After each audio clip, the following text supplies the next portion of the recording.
holy crap, I made the right decision. Well, let's talk about that. So now you're like fully vested, right? You're like, this works. I'm in, and this works more than you probably even thought it did. Literally. Right? But I'm assuming chiropractic school wasn't all like rainbows and unicorns, as they say. It's so hard. So tell us about your experience. I know that you had some big events happen during those years, and probably pretty formative events. So share some of those. So the program, they made it sound easier than what it was. Let's put it that way. Well, that's good marketing. Yeah, it's great marketing. It's like, no, it's every 3.5 years. You're going to have the time of your life, and is it easy? Can I do it? Does it work? That's what you're asking. Exactly. Right? Yeah. It's like, let's go for it. So I started chiropractic school. It's a 3.5 year program if you do it correctly, But a lot of people take longer, correct? A lot of people take longer. So I was 19 when I got to Life University, and I graduated at 24. So I did my doctorate and my bachelor's almost simultaneously. So 3.5 years to get both of those typically, or 6. to get? Okay, you did both almost at the same time. So you actually finished quicker than the 3.5 years. So that's why I graduated at 24. Because normally it's 3.5 years just to get the undergrad part, and then you go. And then doctorate 3.5 more if you do it correctly. If you take you did it incorrectly in the correct way. Yeah, exactly. I did very fast. So it's funny because my friends used to call me back then Pichon, which Pichon in English is little bird. Because I was one of the youngest ones in the class. And all my friends a lot of people go back when they're older. Yeah, a lot of my friends were 28 back then, 28, 29, which at this point I'm 33. So now we're celebrating their 40-year-old birthdays. Now you're like, I'm glad I'm a little bird. Look at me go. So they were graduating when I had this age right now. But it was a great experience. But everybody was older back then. Yeah. Most 10 or 15 years ago, everybody that went to chiropractic school, usually there was two types of people. Career change, because they went through chiropractic and it just changed your life, or you were born in a chiropractic family.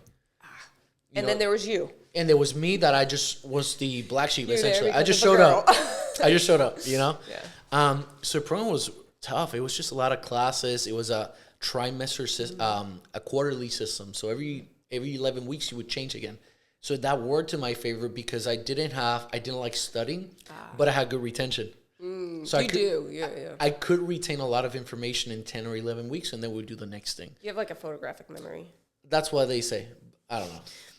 I don't think it's working that well anymore, but that's what Hannah, my wife, says, that I can see something and remember it. So that's why I always tell people I don't consider myself smart, to be honest.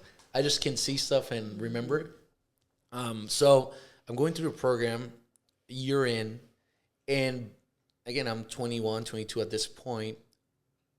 Most of my friends had cars, but I didn't have a lot of the financial support that I have was myself. It was just the loans that I was taking because I didn't want to put my parents in that position to pay for anything. So I try to not get anything. If anything, they paid for my cell phone and whatever, normal stuff. No more stuff. Yeah. So I'm going through the chiropractic program, and I had a little motorcycle. And I would go... Like a moped type of thing? Like a moped, yeah. It was a moped. I bought it. I was like, this will get me, back and forth from the school to my apartment at that point. So one day, second year of chiropractic school, it's like 6 a.m. in the morning. It was super early because we had a final at 7, so we had to be there early. And it was a very important final. It was orthopedic diagnosis. Okay. And it was one of the toughest classes in the entire program. So I prepped for it for weeks. I was like, all right, I'm ready. So I'm in my moped. It's cold, so I'm like, all right, let's go. And I lived like 4 or 5 minutes away from the school. So like it wasn't 4 or 5 minute moped ride. A moped ride, yeah. Walking would have been like an hour. Yeah. So I'm going in my moped, and I'm going through what they call Cobb Parkway in Marietta, Georgia, which is where I went to school. And I'm going full speed. And full speed means like 30 miles per hour. Yeah. Yeah. So I'm going like, shaking at 30. Oh my God. Yeah. So I'm going at 30 miles per hour. And this stupid car, I don't know if it was a guy or a gal. I really didn't see it. They come down a little hill into the parkway. I guess they didn't see me. So they bump me from the side. And in a moped, any little bump, it's going to translate into... When you say bump, they hit you. They hit me, essentially. They hit me. So they hit me from the side, boom. And as I jump out of the moped, I kind of... you saw it coming. Yeah. And I kind of like moved to the side. I did the worst you can do in a motorcycle crash, which is extend your arms. I extended my arms, and it's a natural instinct or reflex that we have. And roll. Yeah, I didn't tuck and roll, definitely. Yeah. So I extended my arms, boom, fell, rolled a little bit, stood up. It's like, son of a bitch, like, that sucks. So like, it was like 6 a.m. So the person said, are you okay? I was like, you just bro, you just hit me. And then they left. They hit and run. They left, yeah. They left.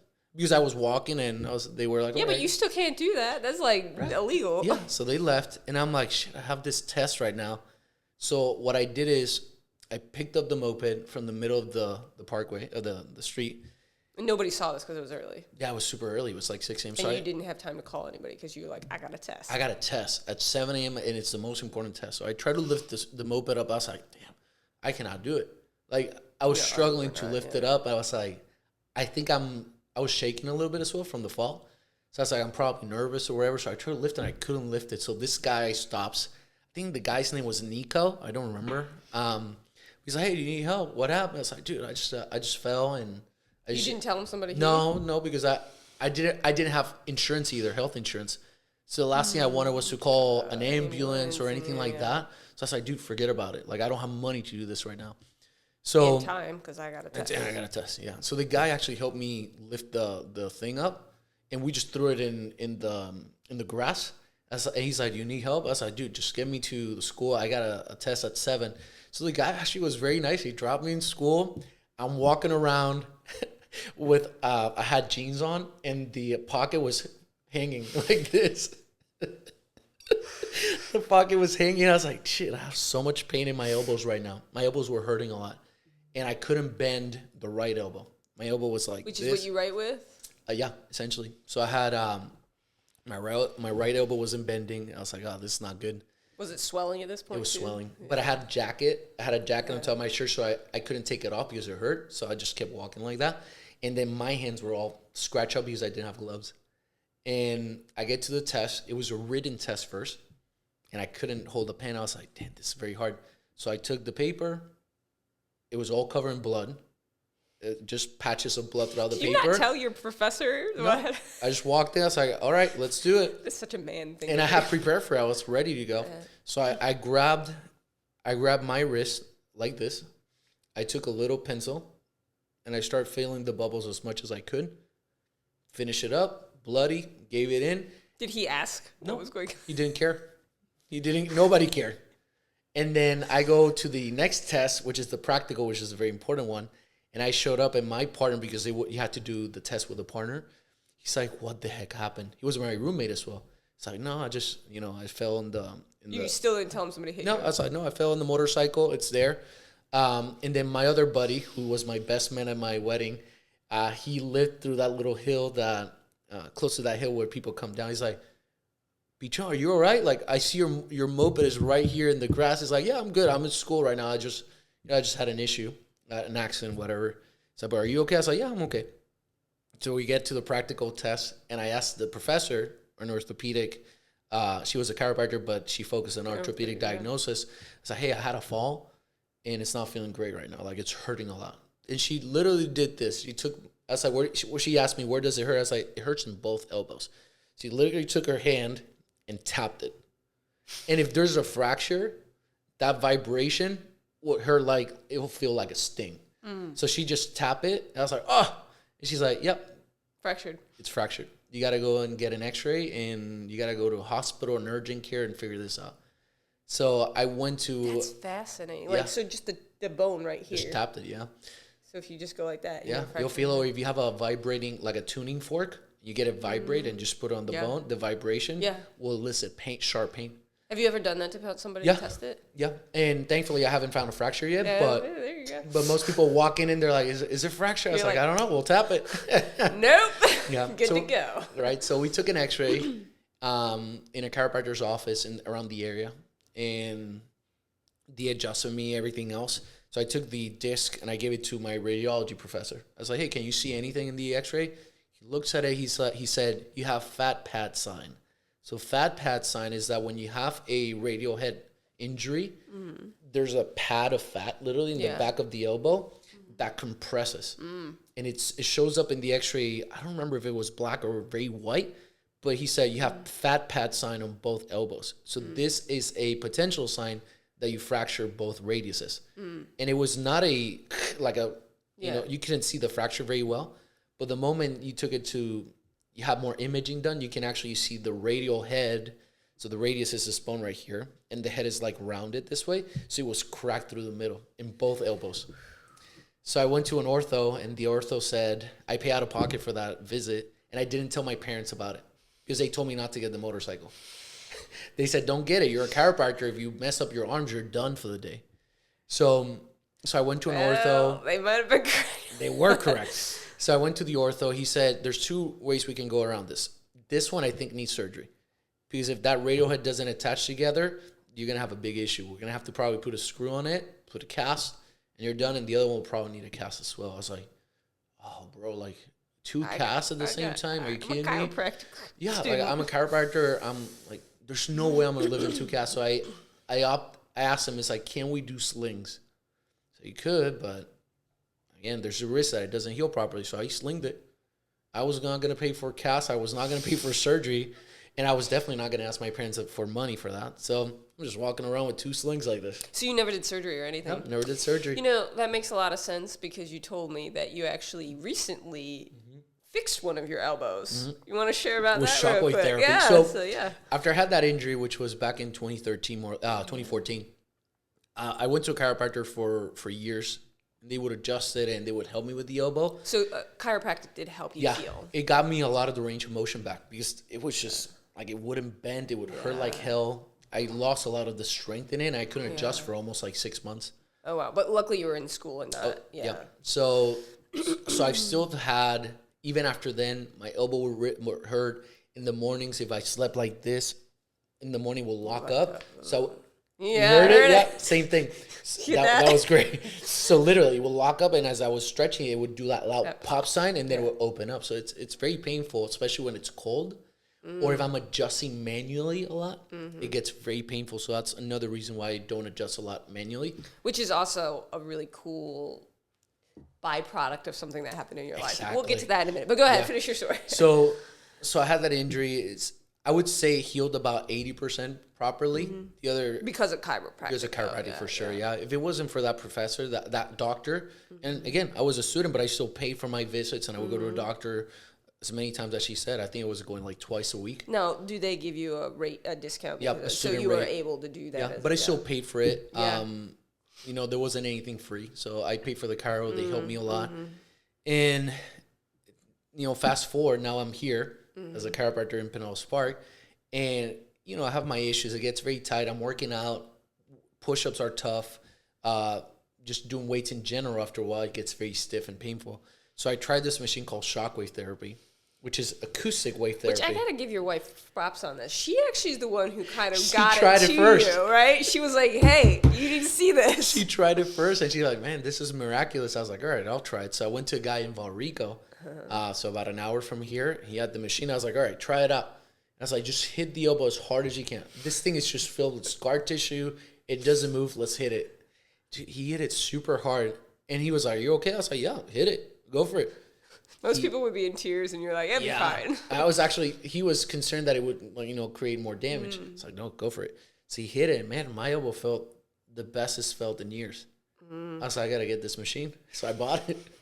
Now you're... I bought it, and we did it a few times, and now my elbow, I did it about 4 months ago, and it's just felt the best it's felt in a while, and I don't get that locking sensation in the mornings. Yeah. And I have more range of motion, and I don't get the stiffness as often. Yeah. Well, and let's talk about that real quick, because your office, something that I appreciate about you guys is you don't just have, you know, you adjust, obviously, but beyond adjusting, you also have several other machines that help people who have some issues that need some specific things. Can you just share real quick the services that you guys do offer and kind of just briefly touch on what they're good for? I mean, chiropractic is always going to be the pivot foot, right? Exactly. That's the foundation, because if the chiropractic adjustment is all about making sure that your brain is able to talk to the rest of the body. So that's the pivot foot. Now, in order for us to speed up the healing process, we got to add certain things. And in our office, we're going to use spinal decompression, which I think it's game changer for people who have back issues, sciatica, disc problems, because it opens up the joint and it helps the disc heal over time.